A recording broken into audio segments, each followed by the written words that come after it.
Good morning, everybody. It is 7 o'clock. You are very welcome to join us on The Breakfast Show here on Sky News this Thursday morning. A police manhunt continues in Liverpool this morning to find the masked gunman who shot and killed 9-year-old Olivia Pratt-Korbel in her own home earlier this week. We'll be live in the city where police are questioning a 35-year-old man who was understood to be the intended target of the attack. Also this morning, a nervous day for students across the country as they receive their GCSE results after sitting exams for the first time since before the pandemic. And it could be a disappointing day with grades expected to be deliberately lower than last year. The school's minister, that's Will Quince, will be with me in just a moment. It's Thursday, the 25th of August. A huge manhunt continues in Liverpool as police hunt the gunman who murdered a 9-year-old girl. Police say members of the public have been coming forward with information as they question a 35-year-old man believed to be the intended target of the attack. A warning of widening regional disparities as students across England, Wales and Northern Ireland get their GCSE results this morning. I'm here at the Crest Academy in North London, where shortly students will be opening their envelopes. The energy firm British Gas says it will give away 10% of its profits to help customers struggling to cope with soaring energy prices, as Ofgem prepares to announce the autumn price cap for bills tomorrow. The Uvalde District Police Chief is sacked after his force's response to the Texas school massacre when 19 students and 2 teachers were murdered. More than 20 people killed and dozens injured as a Russian rocket hits a Ukrainian town. President Zelensky has vowed to evict the invaders following the attack, which came as Ukraine marked its Independence Day. Conservative Party infiltration. Here in Edinburgh, one of the BBC's former top presenters references Tory cronyism at the heart of the corporation.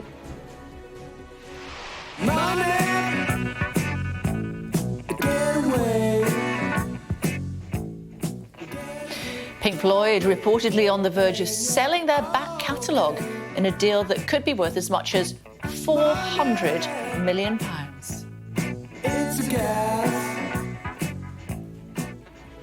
Which is nice. Also coming up on the programme for you this morning, wherever you're watching us around the world, speaking to the EastEnders star and Strictly Come Dancing winner, that's Rose Ayling-Ellis, of course.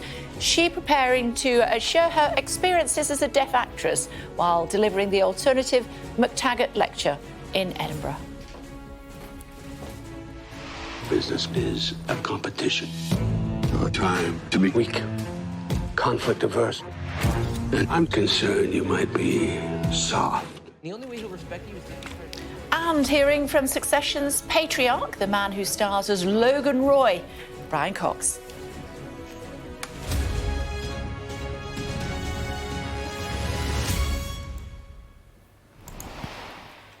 Morning. Police in Liverpool are still searching for a masked gunman who shot and killed 9-year-old Olivia Pratt-Korbel. Meanwhile, new CCTV footage has emerged clearly capturing the sound of 4 gunshots being fired on Monday night.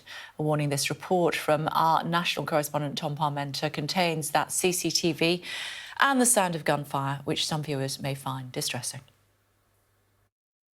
Olivia's family have asked that these are the pictures that everyone sees. The bubbly 9-year-old girl whose life was so needlessly taken on Monday. Skylar was in Olivia's class. They should be starting Year 5 together in less than 2 weeks. I think I was actually her best friend, to be honest with you. We used to play Truth or Dare and stuff, and I give her a granny wig. Did you? Yeah, and give her a top and jacket to put on with. Did you? With the granny stick, like. So she was always messing around and having fun? Yeah, she used to love playtimes and stuff. She was quite funny, like. The investigation to find those responsible is moving at pace. The sounds of the gunshots were recorded. 2 shots and then more. As her mum tried to protect Olivia on their doorstep, it carried on. The fourth and final shot is followed by this. At the top of the screen, 2 minutes later, the flashes of feet running away. The first suspect to be detained was the one who was already in a hospital bed. The 35-year-old man who was being chased in the shooting that led to Olivia's death. He is Joseph Nee, who was out of prison on licence. He was the intended target, but only suffered chest injuries in the shooting. But the police need to identify where the gunman is. Mandy Jameson lost her son Daniel to knife crime in Liverpool in 2018. Parents need to start listening more to the kids. They really do. It takes a village to raise a child. Liverpool needs to start standing up to our kids because these kids are taking over. Finding the person responsible and those who have helped him is the only way Olivia's family will find any sort of justice. While the police have names, they still need more information from these communities, while their prime suspect remains at large. Tom Parmenter, Sky News, Liverpool. And we'll have more on that story coming up throughout the course of the programme here on Sky News. The other main story for us today, though, of course, is the GCSE students across the country are receiving their results today, with grades expected to be lower than last year. It's the first time they've been sat as formal examinations in 3 years. Labour's accused the government of creating a legacy of unequal outcomes, pointing to regional disparities. And following last week's A-level results, the social mobility charity, that's the Sutton Trust, they said that the attainment is, the gap is growing, regional gap is growing. Saba is standing by for us now. She's at the Crest Academy in northwest London. Hi, Saba, what's the situation there this morning? Good morning to you. Good morning, Kay. Well, it is still quite early, but in the next hour or so, this sports hall in the Crest Academy school in North London will be filling up with students opening those dreaded envelopes to get their GCSE results. I remember that time. It was some years ago for me now, but it was still terrifying, and I really feel for the students here. Now, something that the Head Teachers Union are saying this morning, Kay, is that with results that are coming, is that we should really take them with a pinch of salt. They are the first exams that have been sat since before the COVID pandemic, and they're saying that they are likely to be lower than the results and the grade boundaries that we had in place last year, and that's when the teachers were offering their students predicted grades. But if it's any consolation to parents and students watching, we know that the results this year will be higher than that in 2019. And the union is saying that this is because of regional disparity. So where COVID infections were higher, this is ultimately where there were less teachers in schools due to sickness, and also the same with students. So good luck to all of those opening their results this morning. Absolutely, and so say all of us. Education Minister Will Quince is with us. Do you remember opening your exam results? I do. 22 or so years ago, I remember the nervousness sort of heading into school to get them. Yeah, when I did it, it used to be actually pinned up on the wall so everybody could see what your results were. Oh, my God. Yeah, I know. Oh, thankfully, I did well in English, not so good in maths. What is the overall picture looking like? So we'll have to wait and see.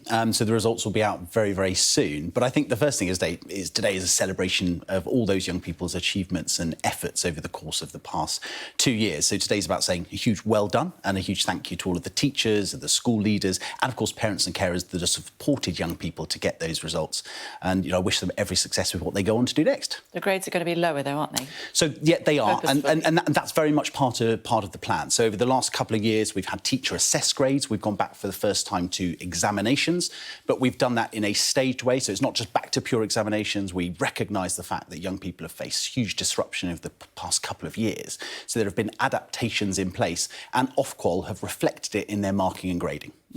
But looking at what we put into catch-up funding as opposed to what other countries do, the Netherlands catch-up funding per pupil was £2,100. Ours was £310. How can that be satisfactory? So I think it's difficult to make international comparisons in that way because we have very different systems. We put in place around £5 billion of support, and that's targeted to those who needed it the most.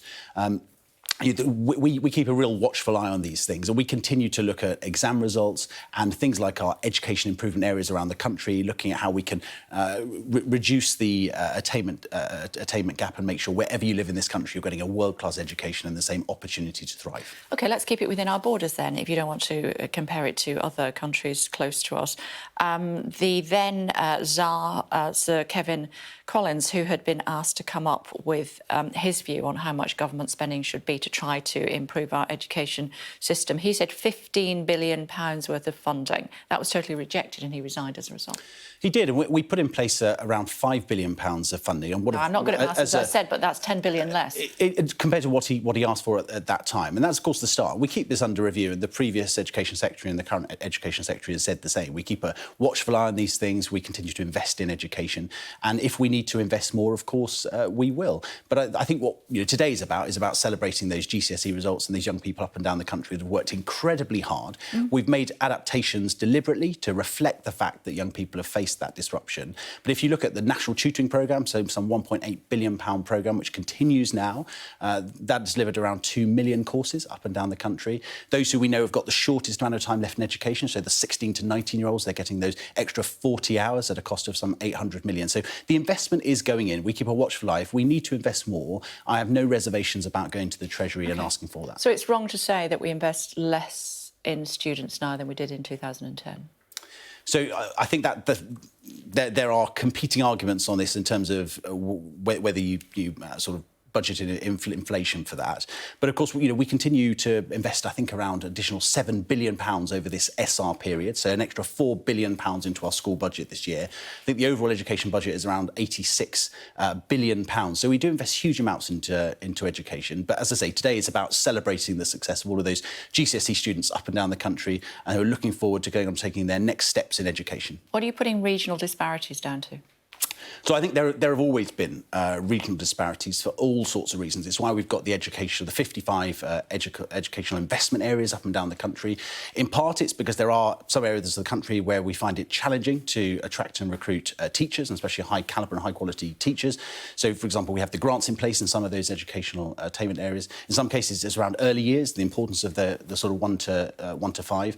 But we continue to focus on it because it's huge. It's hugely important that wherever you live, it's part of our levelling up agenda. Wherever you live in this country, you should have access to a world-class education, a fantastic school and college, and go on to achieve whatever your potential is. OK, now, I'm sure some of our viewers watching this morning will, like me, have gone through the 3-day week and the power blackouts in the 1970s. The latest I'm hearing is that some schools might only be able to run 3 days a week because they cannot afford the energy bills. What are you doing to help them? So a number of things. So the first thing is additional funding. So an extra £7 billion over this spending review period, an extra £4 billion this year. So significant. Is that just for energy bills? No, of course it's not. So it's about energy bills and also increase to staffing and staff wages. So we're keeping a watchful eye. I mean, some schools will be under long-term contracts. Others will be coming out of those contracts. I'm keeping a watchful eye on it. I listen to schools and school leaders up and down the country. And as I say, we'll be working with the new Prime Minister and the new Secretary of State and the new government, which we'll have in just a couple of weeks' time, to look at some of the challenges we face and what we may need to do. Do you acknowledge, though, that some schools might not be able to open 5 days a week? So, no, I don't accept that. And we expect schools to be open 5 days a week, and over 70% of schools already do a 32.5-hour week. The IFS, indeed, have looked at schools and they have said that schools should be able to manage within their existing budgets. But look, I'm alive to the fact that energy costs are increasing at a significant rate. We see that in our household bills. It will be the same in commercial and indeed schools. So keep a very watchful eye and continue to work with schools. Yeah, I saw Boris Johnson yesterday had gone to Ukraine to offer his support, the 6-month anniversary, if that's the right word, of the invasion by Russia. And he says that we need to continue on the path that we're on because they're paying in blood, we're paying in higher bills. What if people can't afford to pay their higher bills? Well, I know how concerned people are, especially ahead of the price cap announcement tomorrow.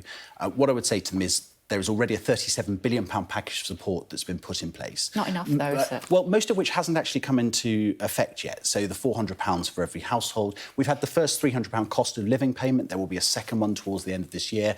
£150 for pensioners, £150 for those who are on receipt of disability benefits. And that's exactly why the government has always said, and indeed both of the leadership contenders have said, their first act will be a fiscal event where they will look at what more support we can provide to people. But as I say, that £37 billion package of support is in place, £400 for every household coming in the autumn. But I know how worried people are about it, and more support will come. And as I say, I'm pleased to see that both leadership contenders, and we'll have a new Prime Minister in just a couple of weeks' time, their number one priority, alongside their Chancellor, will be to support people through this. Now, I know that you're not really got involved in the leadership debate, and you support Rishi Sunak, but I've not heard you speak too much about it.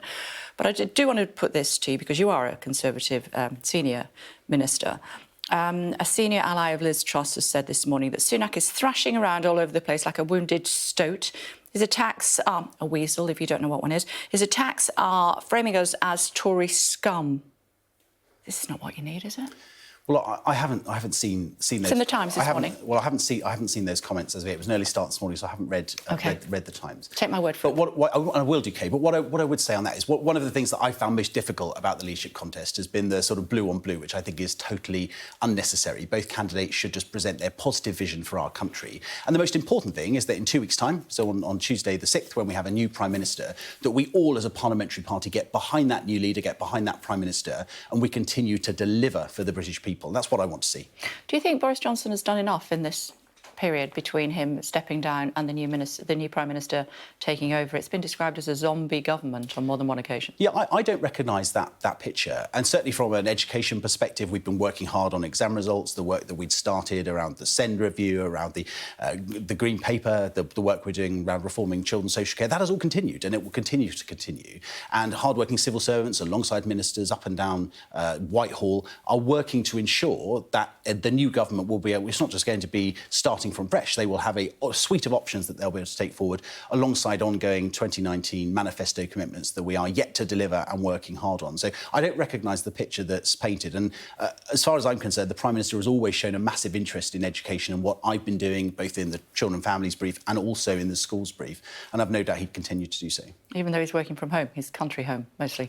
Let's end where we started. And a word for those that don't get the GCSE results they're hoping for. So don't panic. It really isn't the end of the world. There have never been more options for post-16 than there are now. So whether you go on to do A-levels, T-levels, which is our exciting new technical vocational qualification, whether you go on to further education, whether you go on to an apprenticeship, which are becoming more and more popular, there are so many options to you. Don't panic. Speak to your college.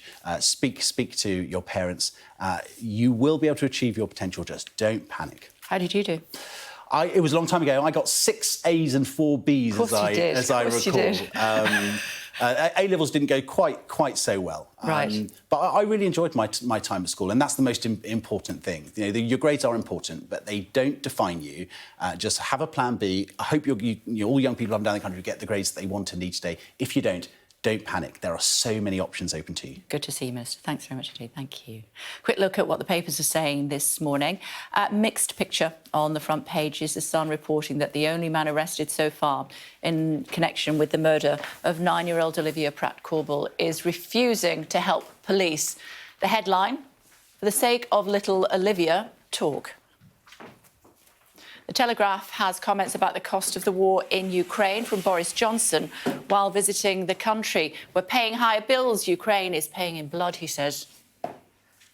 Ahead of the announcement tomorrow on the energy price cap, the Mirror carries this message from the people of Britain: freeze our bills now. While the Times reports on the alarm in the NHS over Liz Truss's plan, if she becomes Prime Minister, to divert £10 billion a year into social care. Still to come on the programme for you this morning as students await their GCSE results, joined by Labour's Shadow Education Secretary, Stephen Morgan. EastEnders star and Strictly star, she's the winner of course, Rose Ayling-Ellis will join me as she prepares to share her experiences as a deaf actress while delivering the alternative McTaggart lecture. following the murder of 9-year-old Olivia Pratt-Korbel in Liverpool, speaking to the boxers Tony Bellew and Molly McCann about their weapons down, gloves up initiative aimed at tackling violent crime in the city. Before that, some of today's other headlines. And British Gas will give 10% of its profits to help vulnerable customers struggling with soaring energy bills. Its parent company, that's Centrica, says the assistance will be provided for as long as the energy crisis lasts. It'll make an immediate cash injection of £12 million to the British Gas Energy Support Fund, to which customers can apply for a grant to help with their energy bills. Economists have warned that the cost of living crisis risks putting families' financial and physical health under threat this winter. The Resolution Foundation is calling for radical solutions from the new Prime Minister. The think tank says the new leader needs to think the unthinkable to help people most in need. We'll be speaking to their chief economist very shortly.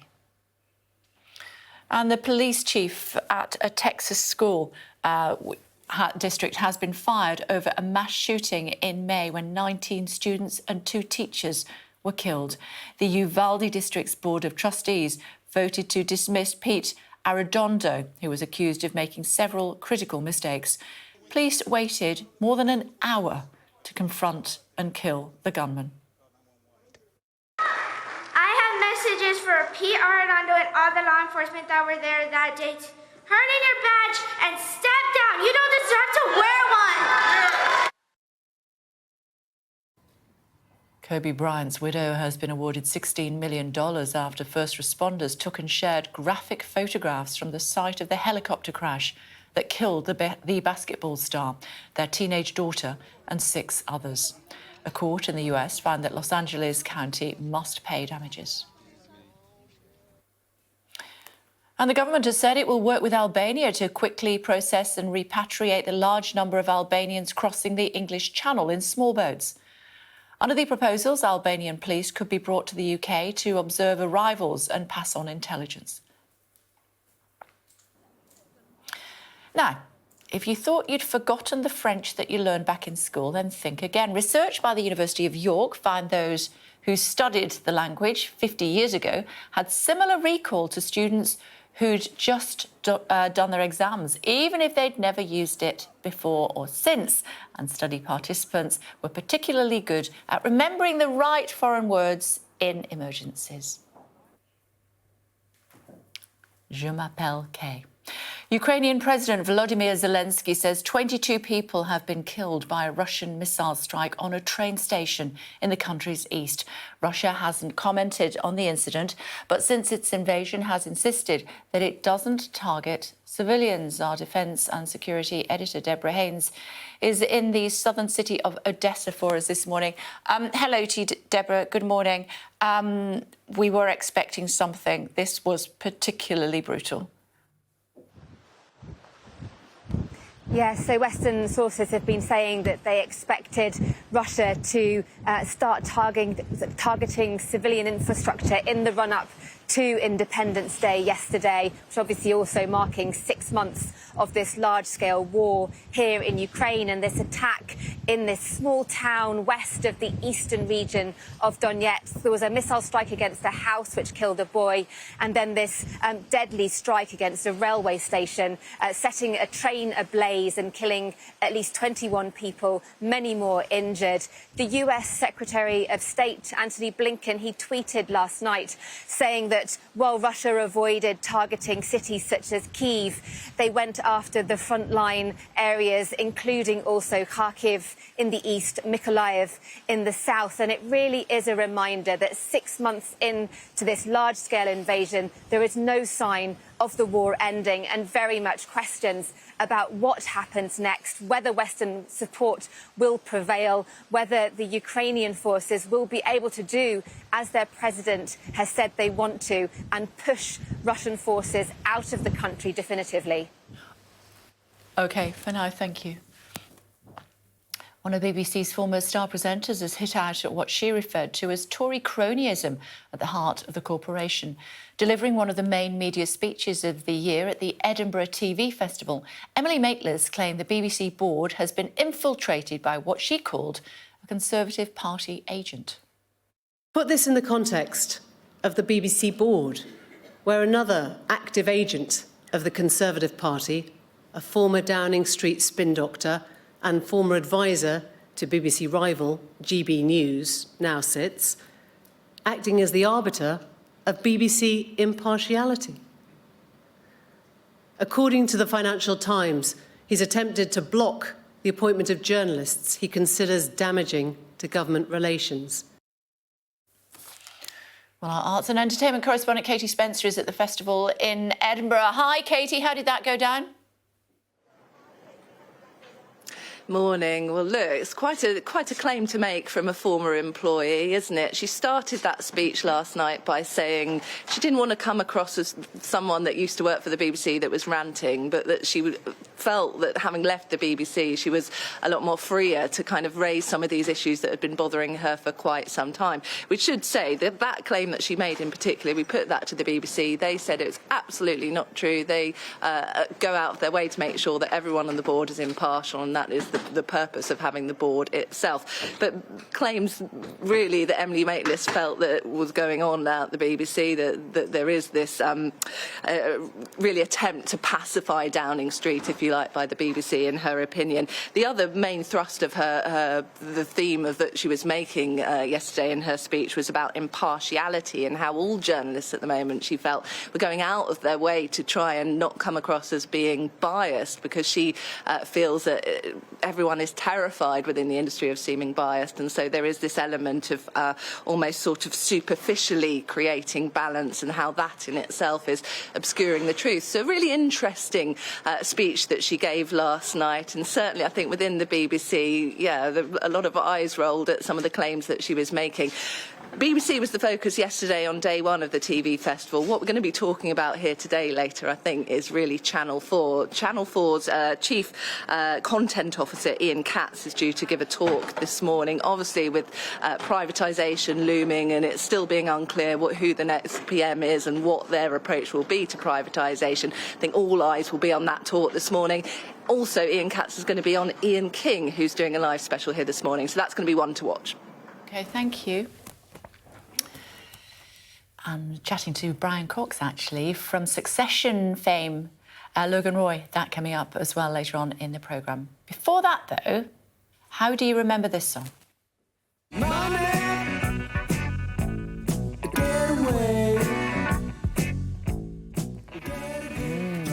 Rock group Pink Floyd reported to be on the verge of a £400 million deal to sell their back catalogue. A number of music companies are believed to be bidding for the rights to the band's music, including the US private equity group Blackstone and several record companies. Quick look at the weather. Warm memories wherever you go. The weather, sponsored by Qatar Airways. Today will bring some much-needed rain to the southeast, but the bank holiday weekend looks mainly dry. The weather, sponsored by Qatar Airways. Now, the way Google calculates the climate impact of your flights has changed, so it appears they have less impact on the environment than they did before. The world's biggest search engine has taken a key driver of global warming out of its online carbon flight calculator. But some experts say Google's calculations now represent just over half of the real impact on the climate of flights. The company hosts 90% of online searches, meaning this could have wide repercussions on travel decisions. Google said it made the change following consultations with its industry partners. And with parts of the world experiencing extreme weather conditions, let's have a look at the impact of climate change on the planet. The right half of the screen shows how the UK's power is currently being produced. A lot of gas at the moment, renewables not doing quite so well. Nuclear there, coal, we are phasing out coal, as you can see. And then if we move to this side of the screen, this is the global warming in as far as a number is concerned in degrees since 1880. That's when modern records began. 1.25, remember that number, 1.5 degrees is potentially the point of no return. And these are our CO2 emissions in millions of tonnes in real time, according to the University of Oxford. So that is how that looks. Looking at some of the interesting pictures in the news for you this morning. Looks like this. Starting with the former Health Secretary, Matt Hancock. He thinks he looks like this.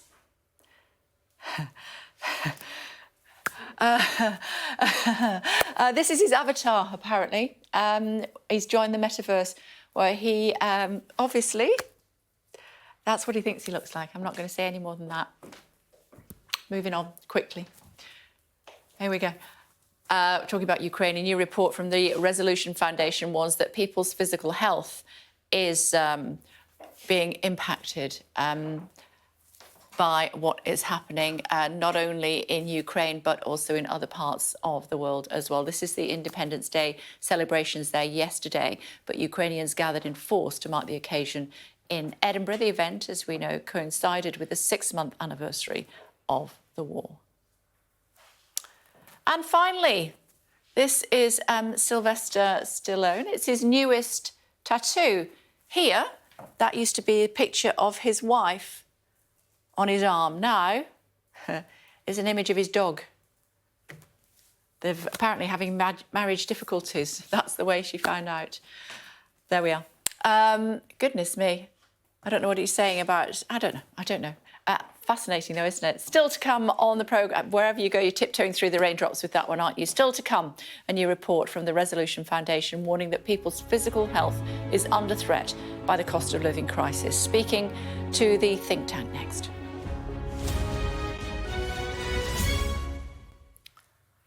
Hello again, everybody. Welcome back to the programme. Returning to Liverpool now, where police are continuing to hunt for the gunman who shot and killed 9-year-old Olivia Pratt-Korbel at her home. Fraser is with us. He's been there all week, of course, bringing us the very latest information. Fraser, lots of people stopping me to say, how's her mum? Well, at the moment, still recovering. She received treatment for the gunshot wound to her wrist, that same bullet passing through her wrist and into her daughter Olivia's chest. So a stable condition. That's as much as we can say at the moment. In the meantime, we're into day 3 now of this murder investigation and manhunt. We know the identity now of the 35-year-old man who was arrested by police in Aintree Hospital yesterday, 35-year-old Joseph Nee. He's from the Dovecote area here. He was on licence. He's been arrested on breach of that licence. He was given a 45-month prison term back in July 2018 and was released last year, a straightforward release from that prison sentence. That was for 2 counts of burglary, for various vehicle crimes, including driving while disqualified and driving without insurance. He actually, he and 2 of his colleagues led the police on a high-speed chase, the incident where he was arrested and which he was subsequently jailed for. He's also got previous convictions for drug offences as well. The police will continue talking to him today. They'll want to know a great deal of information from him. Of course, they will be asking him whether or not he knows the identity of his attacker. They'll want to know the details of the second man, the man that he was walking down this road with when they were initially attacked by the gunman. They'll also want to know details of his accomplices, the accomplices who came here in a dark-coloured Audi car, helped him, took him to hospital and left Olivia dying. Police say that they have now got a number of leads to follow. They've been getting good information from the public. People have been coming forward with names, coming forward with potential leads. There's an awful lot of those for them to follow up. They'll also be scouring more CCTV footage. We've seen the CCTV footage that's been released, that Sky News has released today, where it's absolutely chilling to hear those 4 gunshots and to know that one of those gunshots was the one that took a 9-year-old girl's life. So the police investigation gathering pace, information continuing to come in, and they'll continue to question 35-year-old Joseph Nee in Aintree Hospital, hoping that he can give them the piece of vital information that they need in order to catch the gunman who carried out this vicious and callous attack. OK, Fraser, thank you. Now, following a warning that people could be at risk of physical harm this winter with the soaring cost of living, the Minister this morning has said he knows how worried people are and promised that more support is on the way. Here's what Will Quince told me a little earlier. That £37 billion package of support is in place, £400 for every household coming in the autumn. But I know how worried people are about it, and more support will come. And as I say, I'm pleased to see that both leadership contenders, and we'll have a new Prime Minister in just a couple of weeks' time, their number one priority, alongside their Chancellor, will be to support people through this.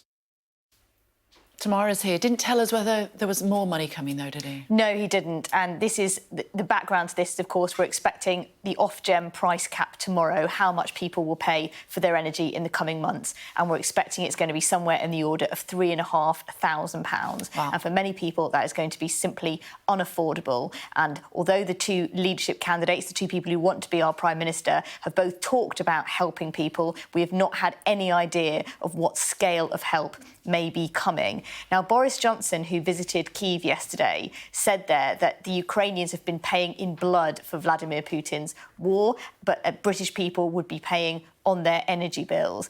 Now, the Prime Minister has said that whoever succeeds him in 2 weeks' time will have to give more help to families. But he suggested yesterday this is the price that must be paid for the Ukraine conflict, and it's going to be a tough time for families going forward.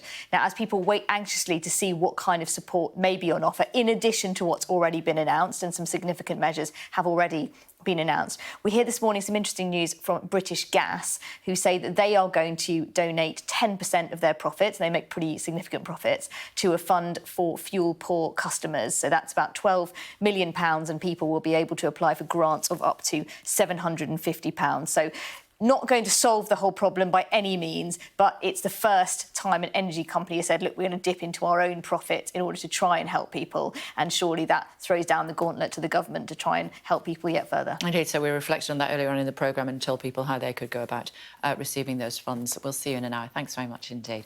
Economists have warned that the cost of living crisis risks putting families' financial and physical health under threat this winter. The Resolution Foundation calling for radical solutions from the new Prime Minister. The think tank says the new leader needs to think the unthinkable to help people most in need. Joined now by the chief economist at the Resolution Foundation. That's Mike Brewer. Hello to you, Mr. Brewer. Thank you for joining us. What do they have to do to think the unthinkable? Well, first of all, they need to realise that this is a huge crisis coming our way, with bills due from January that will be quite simply unaffordable for many households. And when I say unaffordable, what I mean is people just will not be able to turn their heating on if prices come out of Ofgem forecasts and if the government doesn't do very more. And if people don't turn their heating on during the winter, that will mean more deaths through cold weather. Yes, so when you actually talk about a catastrophe coming this winter, causing serious physical and financial damage, that's what you're talking about when you talk about physical damage. Yes, that's right. The scale of the bill. So the typical household in January on current forecast will need to find £600 in January to heat their home and cook their food. And there will be many households in this country who do not have £600 spare to put onto fuel. For your typical prepayment meter customer, that's half their typical income. And we're talking about 4 million households there. So that's who we are most worried about, people who sort of can't borrow, can't go in arrears. So yes, there is for other people who will find it difficult, they'll be going to arrears, perhaps they'll miss a payment, and we know that brings risks of mental health and stress. So yeah, this is sort of gone beyond households needing to cut back here and there and maybe save a little, maybe go out a bit less. This is at current prices, this is risking people's physical and mental health during the winter. Liz Truss has talked endlessly about reversing the national insurance rise. Will that help? Well, no Conservative candidate has really yet grasped the scale of a challenge or told us what they will do to address the scale of the challenge. Liz Truss is very keen on cutting taxes, but you can't solve an energy price crisis by cutting taxes.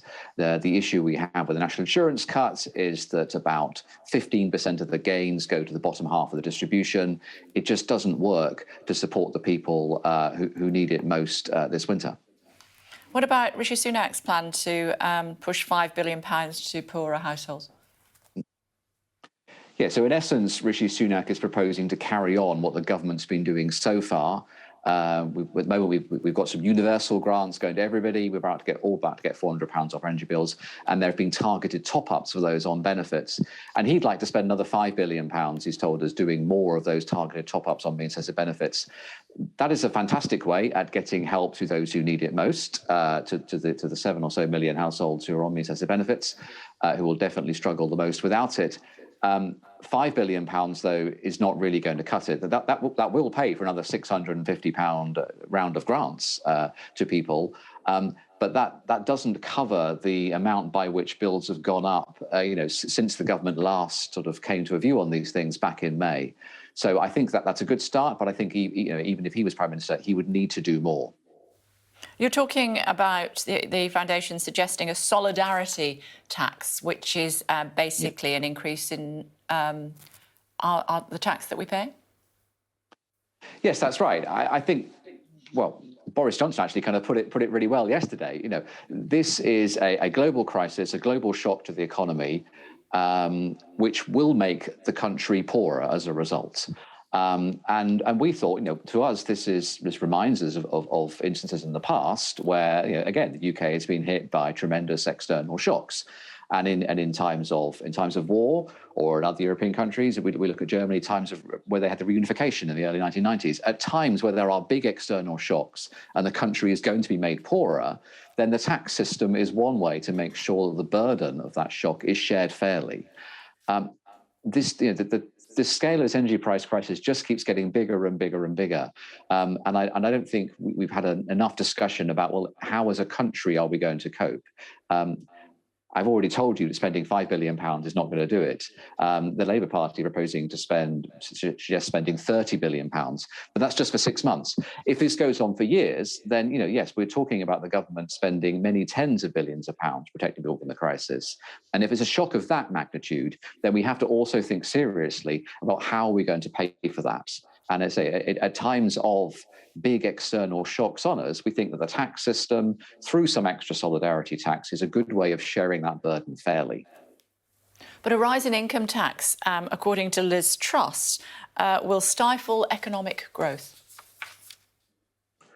Well, the risk right now is not a lack of economic growth. The risk right now is that high energy prices push people into debt, destitution, and hardship. So, first of all, we must solve the energy price crisis. And as I say, there is no getting around the fact that the energy price crisis makes us poorer as a country. And so somebody has to pay for that, right? We can either put the burden on bill payers now, which will push low-income households into debt. We could borrow, but that's just kind of kicking the can down and asking future taxpayers to pay. Or we could try and use the tax system to recoup some of the cost of helping people through the energy price crisis by putting the burden on those people who are most able to share it. We do need growth, and it may be that reforms to corporation tax will get us growth in the future. But right now, the focus has to be on getting through the winter, where we're very worried, but also thinking about what the country will do if energy prices remain high for, say, the next 2 or 3 years. OK, good to talk to you. Thank you very much indeed for joining us. Thank you, Kay. Well, let's stay with those soaring energy bills, should we? Joined now by Ross Glover, the Development Director for iGas Energy. Hello to you. Thank you for joining us on the programme this morning. What's your view? What do you think the next Prime Minister should be doing as his or her number one priority? Well, I think quite clearly from the discussion this morning, it's got to be around energy security, affordability of that energy. And right now, the UK faces, one of its highest sort of risks of supply loss. You've got multiple black swan events all occurring simultaneously. And really, whether we get gas into the country is whether we can outbid 42 or 43 other countries around the world for LNG cargoes, all the while we're sitting on a nationally significant resource of shale gas across the north of England. You think fracking's the way forward? It's not an either or. I think we need more of everything. We need more solar, we need more wind, we need more geothermal energy for heat supply. We need more domestically produced gas. And in the north of England, there are nationally significant quantities of that gas under our feet. Why is there such controversy around fracking, do you think? I think there is a huge amount of sort of fuel poured on the fire around the actual effects of fracking. I think ultimately, if you look at the local effects, they are fairly limited, especially with some of the regulation that we have in the UK. It's a very very controlled development, and in fact, to be perfectly frank with you, at the moment, constrained development, which is why we haven't been able to unlock this strategic resource. Okay, what's your advice to people who, not just in the UK, but right around Europe, and indeed I'm sure around the world as well, that they're looking at their energy bills and they're thinking can only get worse, I should say, over the next couple of years at least. Have we left it too late to look at things like fracking and renewables, etc.? I mean, I think, well, ultimately it would have been great if we'd started 10 years ago and had the right policy support in place to be able to do that. We haven't. Now is the right time to start. We can, if we have the right policy support in place, and of course the moratorium on fracking is lifted, we can start to produce very significant quantities of shale gas within a 2 to 3 year time frame. It's not too late, and I think that you did hit the nail on the head there. We say, looking 1, 2, 3 years into the future, this is not a this winter and next winter problem. This is a problem that could become embedded within our energy system. Okay, it's good to talk to you. Thanks for taking the time to join us. GCSE students receiving their grades this morning. Remember when you were doing that? Well, the Association of School and College Leaders has said they're likely to be uneven across different schools and areas and reflect the turbulent circumstances of the pandemic. Joined now by their General Secretary of the ASCL, and that's Jeff Barton. Hi, good morning. Thanks for joining us. So tell me about regional disparities. I think that's what we're likely to see. There's been all kinds of speculation about what has COVID done, what's the effect been, what kind of catch-up do young people need. I think today we're going to both see the GCSEs, the BTECs, etc. But we're also going to see something else, and it's rather nerdy, rather technical, but something called the National Reference Test, which is a separate test done by a sample of young people. That's going to help us to be able to illuminate whether, for example, young people in the North East have been more badly affected than those in the southeast, etc. And how would they be? They would be because they missed more time, and therefore their literacy, their numeracy, which is what those tests test, are lower standards. That will help us, I think, to be able to get a government which has talked rhetorically endlessly about helping young people to actually say we need to do more specifically in specific areas. And I think we owe it to those young people to do that kind of thing. When I put that to the Minister earlier this morning, he said that one of the challenges was the quality and the number of teachers in different parts of the country. That is absolutely true, and that has been the case. I mean, it's a government that has missed its recruitment targets every year for the past 7 years. So we definitely know there's an issue both about recruiting teachers and retaining teachers. Partly that is a regional issue. Partly it's more significant than that. It's the kind of schools that need teachers to go and to stay teaching there. The kind of people I represent, leaders, to go and commit to staying in those places, are often put off that because of the punitive nature of accountability. That is the way we measure schools. So there's a whole range of things which will need, I think, to change if we're going to attract people to those areas. Today is a day to say well done to those young people, but equally to say this is not the end of the line. There will be extra support for some young people, some school teachers, some leaders in some areas. Do we invest as satisfactorily enough in this country as they do in other countries in Europe? We don't, and we've seen a very specific example of that, haven't we, recently with Sir Kevin Collins. He was appointed as the catch-up commissioner there.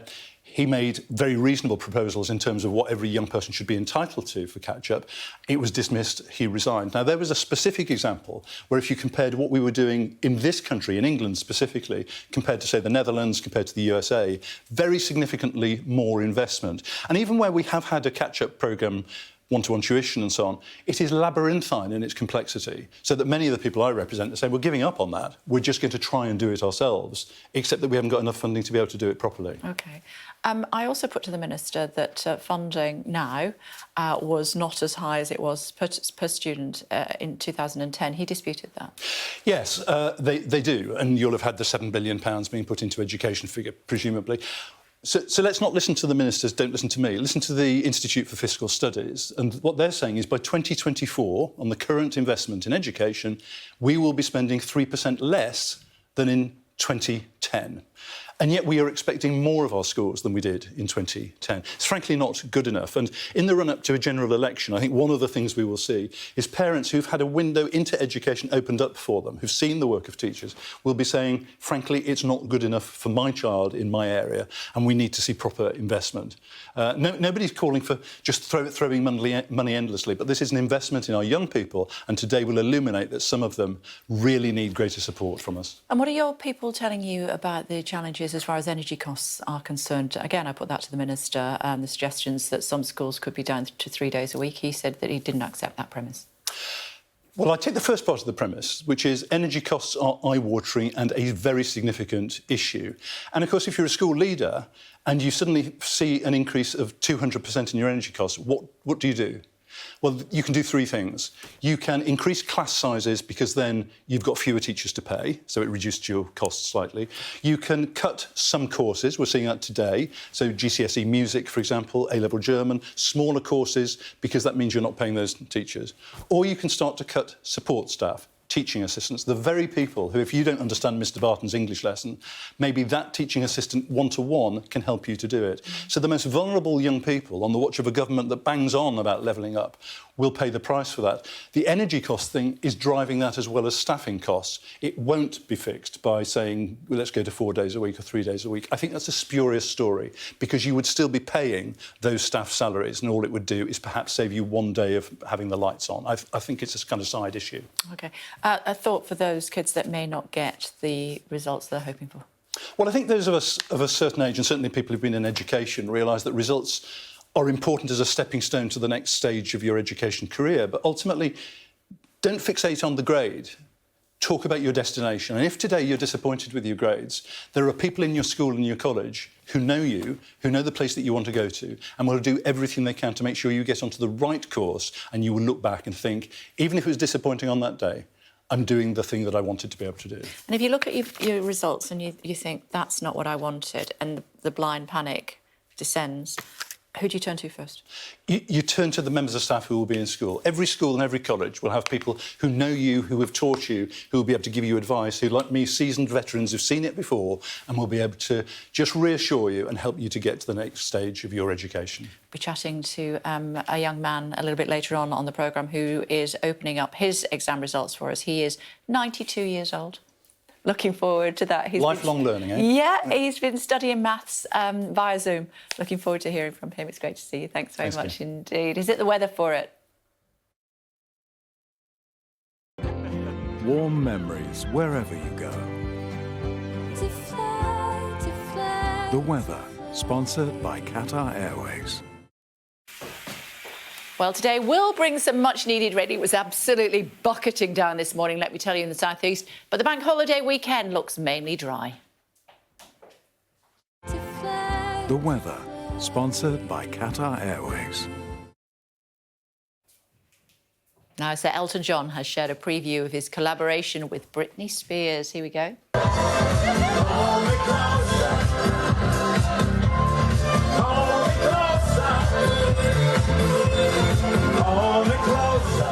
Tiny Dancer. On his Instagram, Sir Elton John teased their new song, Hold Me Closer, singing along in a DJ booth in Cannes. The collaboration is due to be released later this week and marks Britney's return to making music. I'm guessing it's Tiny Dancer, because that's the line, isn't it? Anyway, hope it is. And a giant outdoor slide in Detroit that reopened for the first time in 2 years was quickly closed again after this happened. Whoa. That's not good, is it? Ow, ow, ow. No injuries were reported, but this video of children tumbling at high speed on the way down the 40-foot high slide, and the organisers said, fair enough, get rid of that. It's a bit like this show. See you in a second.